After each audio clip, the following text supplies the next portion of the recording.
પોરબંદરમાં શિક્ષણ જગતને હચમચાવી દે તેવો ગંભીર મામલો સામે આવ્યો છે, જેમાં કેબી તાજાવાલા સ્કૂલ પર સરકારની મંજૂરી વિના બાલવાટિકા ચલાવવાનો અને વિદ્યાર્થીઓના ભવિષ્ય સાથે ચેડા કરવાના આક્ષેપો થયા છે।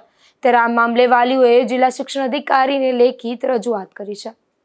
પોરબંદરની કેબી તાજાવાલા સ્કૂલ સામે ગંભીર બેદરકારીના આક્ષેપો ઉઠ્યા છે।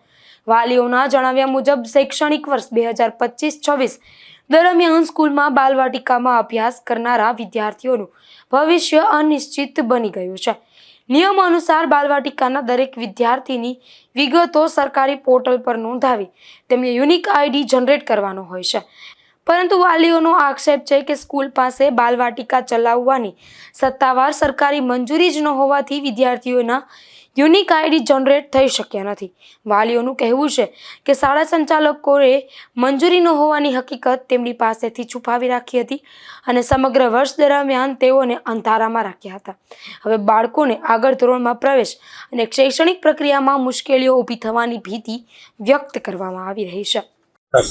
ગઈકાલે વાલીઓની એવી ફરિયાદ આવી છે કે જે પોરબંદરની જે કેબી તાજીવાલા સ્કૂલ છે ત્યાં બાલવાટિકામાં જે વિદ્યાર્થીઓ પ્રવેશ લીધો હતો અને જે પેરેન્ટ્સ છે એમને એવી ફરિયાદ આવેલી છે કે એમના યુડીઆઈ નંબર જનરેટ થયા નથી અને આ બાબતે જ્યારે વાલીઓ એમની પાસે ગયા તો એ લોકોએ કીધું કે અમારી પાસે પરમિશન જ નથી અને આજે એ બાબતે થઈ અને વાલીઓ અને બધા મીડિયાના સાથી મિત્રો અને આજે હું પણ આજે શિક્ષણ અધિકારી પાસે આવ્યા હતા અને એવી માંગ કરી હતી કે ખરેખર આ સ્કૂલને માન્યતા છે કે નહીં, તેમને યુડીઆઈ નંબર મળેલો છે કે નહીં, અથવા તો પોરબંદરમાં પણ આવી ઘણી બધી સ્કૂલો હોઈ શકે કે જેને યુડીઆઈ નંબર જનરેટ ન થયો હોય અને એમને પ્રવેશ મેળવ્યો હોય। આમાં ખરેખર ક્યાંક ને ક્યાંક સ્કૂલવાળાની પણ બેદરકારી હોય, જેને લઈ અને બાળકોના ભવિષ્ય સાથે કોઈ છેડા થઈ શકે અથવા તો છેડા થયા જ છે। આપણે જોઈએ જ છે કે પ્રવેશ આપીને પછી એમ કહે છે કે પરમિશન નથી। ત્યારે આ બાબતે અમે શિક્ષણ અધિકારી સાથે વાત કરી છે અને એવું કીધું છે કે આ બાબતે આપ તપાસ કરો અને પોરબંદરની જેટલી પણ સ્કૂલો છે જેમને ખરેખર પરમિશન મળી છે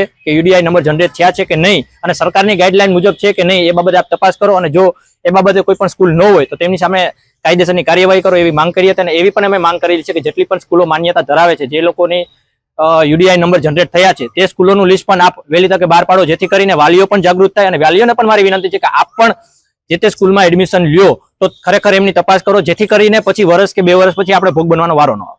અત્યારે જે વિદ્યાર્થીઓ બરાબર 17-18 વિદ્યાર્થીઓ જે ભણતા હતા એ લોકોના યુઆઈડી નંબર નથી ચડ્યા, એમનું જે વર્ષ બગડ્યું છે બાલવાટિકા, એ લોકોએ ફી ભરી બધું એમને બાલવાટિકાનું આપવામાં આવ્યું અને વિદ્યાર્થીઓ ઘણા વાલીઓએ પૂછ્યું હતું ખરી કે બાલવાટિકા છે ને, તો ત્યારે કહેવામાં આવ્યું કે આ બાલવાટિકા જ છે। તો ખરેખર આ વિદ્યાર્થીનું વર્ષ બગડ્યું તો કઈ રીતે આગળ આને લઈને ખરેખર રજૂઆત? આ બાબતે એ રજૂઆત કરી છે કે આ બાબતે આપ યોગ્ય તપાસ થાય અને જો કસૂરવાર ઠેરાય તો આમની સામે તાત્કાલિક ધોરણે પગલાં લેવાય તેવી માંગ કરીએ।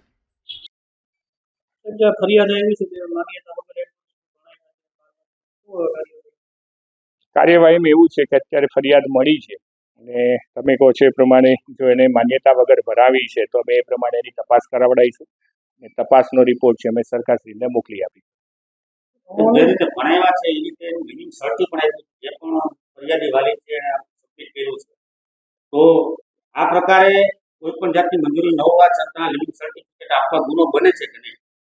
સર અમે હવે આપે જે કહ્યું છે એ પ્રમાણે પહેલાં તે માન્ય છે કે નથી માન્ય અમે પહેલાં તો ચેક કરી લઈશું। ખરેખર જો માન્ય છે તો પ્રશ્ન નથી, પણ જો માન્ય નથી તો પછી એની ગાઈડલાઈન છે એ પ્રમાણે અમારે જે કંઈ આગળની પ્રોસેસ કરવાની છે એ પ્રમાણે અમે પ્રોસેસ કરવાના છીએ। આ ખોટા લિવિંગ સર્ટિફિકેટ આપવા ફોજદારી ગુનો બને છે કે નહીં? સાહેબ ખોટા અત્યારે તો કેવું છે કે સાચું છે ખોટું છે અને માન્યતા છે કે નથી આપણી પાસે પહેલો પ્રશ્ન એ છે, એટલે જ્યાં સુધી આ તપાસ નહીં થાય ત્યાં સુધી તમે આપને સાચું ખોટું નહીં કહી શકીએ।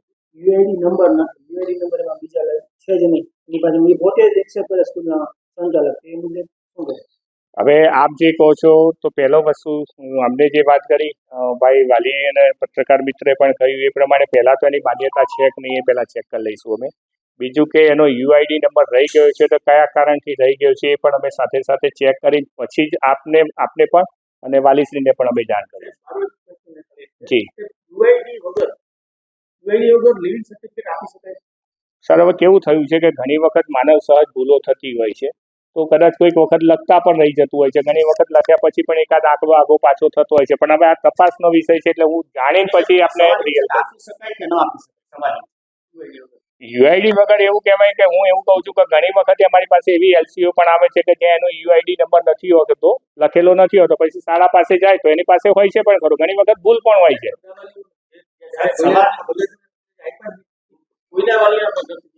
કોઈ પણ તો મિત્રો હું આપના માધ્યમથી કહેવા માંગુ છું કે હું પરફેક્ટ તપાસ કરી જે સાચું છે એ પ્રમાણે તપાસ કરીને જ પછી આપને પરફેક્ટ જવાબ આપીશ.